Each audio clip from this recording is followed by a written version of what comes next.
बिस्मिल्लाहिर्रहमानिर्रहीम, अस्सलाम वालेकुम। हमारा आज का प्रोग्राम भी आपके एक सवाल के जवाब के तौर पे बनाया गया है। और सवाल ये था कि एक नौजवान जिसकी उम्र तकरीबन 26 साल है और वो ये कह रहा है कि मैंने नई नई एक्सरसाइज करनी शुरू की है और वॉक करनी शुरू की है, और जब मैं वॉक करता हूँ तो मुझे मेरी जो टांग है उसके सामने वाली जो जगह होती है उसमें एकदम दर्द शुरू हो जाता है, कोई 20-25 गज चलने के बाद, और उसके बाद मुझे चला ही नहीं जाता। तो मेरी वरना तो टांगें बिल्कुल ठीक ठाक हैं। तो ये बताइए ये क्या हो सकता है। अच्छा, ये मैं आपको बताऊं कि ये इतना अगेन कॉमन नहीं है, लेकिन इतना अनकॉमन भी नहीं है, लेकिन उसके लिए आपको समझना पड़ेगा। अगर आप देखें, ये तो हो गया ना हमारा जोड़, नी जॉइंट, ठीक है ना, ये हमारे पट की हड्डी हो गई, ये हमारी टांग की हड्डी हो गई, ठीक है। अच्छा, ये टिबिया कहलाती है। अगर आप इसको गौर से देखें, इसको मैं आपको दूसरी शक्ल में बड़ी पोजीशन में दिखाता हूँ। ये जो है हमारी टिबिया, ये जुड़ी हुई है हमारी ऊपर जो थाई की हड्डी है उससे, और ये हमारे पैरों के साथ, ये हमारे पाँव की हड्डी है, ये यहाँ पे जुड़ी हुई होती है।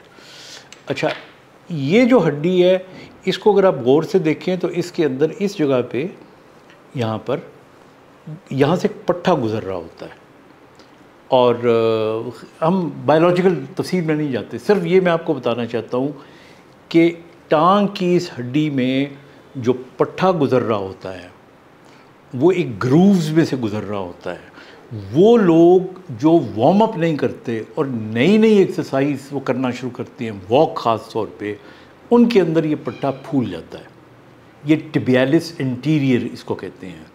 और फिर इसका स्वेलिंग की वजह से आपकी जो टांग होती है वो थोड़ी सी, यानी इस जगह से मिड में आके, ये मिड वाली जगह के ऊपर वो यहाँ पे आपको तंग करती है, पेन करती है।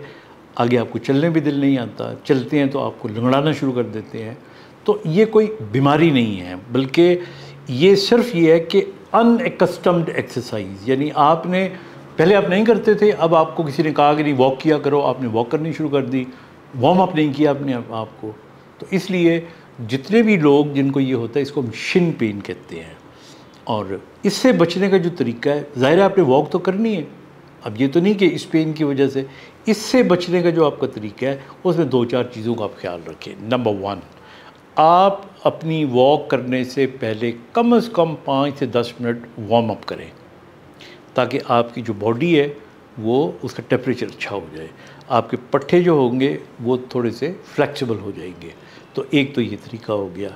नंबर 2, आप जो जूते पहने वो पूरे फिट होने चाहिए। जॉगर्स हों तो सबसे बेहतर है, और जॉगर भी वो जो जिनका सोल अच्छा होता है, ज़रा मोटा सोल होता है। नंबर 3, आप फ्लैट जो सरफेस होती है ना हमारी, सख्त किस्म की, जिस तरह सड़क हो गई, उसकी जगह पे अगर आप ग्रासी जगह के ऊपर वॉक करना शुरू करेंगे तो ये आपको कम तकलीफ़ दे होगी। हमारे यहाँ बहुत सारे लोग जब सड़कों पे वॉक करते हैं और विदाउट वार्मिंग अप, तो फिर शिन पेन होने के इम्कान ज़्यादा होते हैं। अच्छा, अगर आपको ये बड़ा सीवियर पेन शुरू हो जाता है तो ट्रीटमेंट के तौर पे आप इसकी आइसिंग कर सकते हैं। और मैं तो वैसे नॉर्मली आइसिंग भी कहता हूँ और साथ में दवाई भी देता हूँ कुछ अर्से के लिए। लेकिन एक इससे भी इम्पॉर्टेंट चीज़ ये है कि जब आप वॉक शुरू करते हैं, because walk is the best exercise, और जब आप शुरू करते हैं तो इसको ग्रेजुअली बढ़ाएं। हमें एक दिन जोश आता है, हमें कोई कहता है वॉक करो, और दूसरे दिन हम निकल जाते हैं। पहले दिन आप वॉक करेंगे आपको कुछ भी नहीं होगा, दूसरे दिन भी आपको गुजारा हो जाएगा, तीसरे दिन वो पट्टा फटीक हो जाएगा और वो शिन पेन करना शुरू कर देगा, क्योंकि it was not used to that kind of a walk. So इसलिए शिन पेन से बचने के लिए you need to do proper warming up.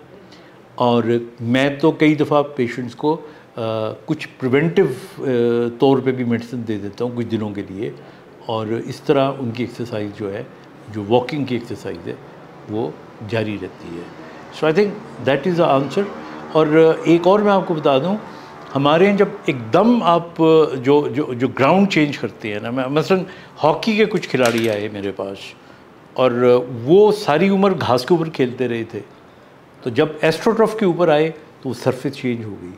जब सरफेस चेंज हो गई तो उनको शिन पेन शुरू हो गया, उनकी वार्मिंग अप उसके मुताबिक नहीं थी। तो ये चीज़ें भी बड़ी इम्पॉर्टेंट होती हैं। आपका वार्म अप होना, आपका शू, आपकी सरफेस, और ग्रेजुअली आप अपनी गेम को या खेल को या वॉक को बड़ा करें। अपना बहुत सा ख्याल रखिएगा। खुदा हाफिज़।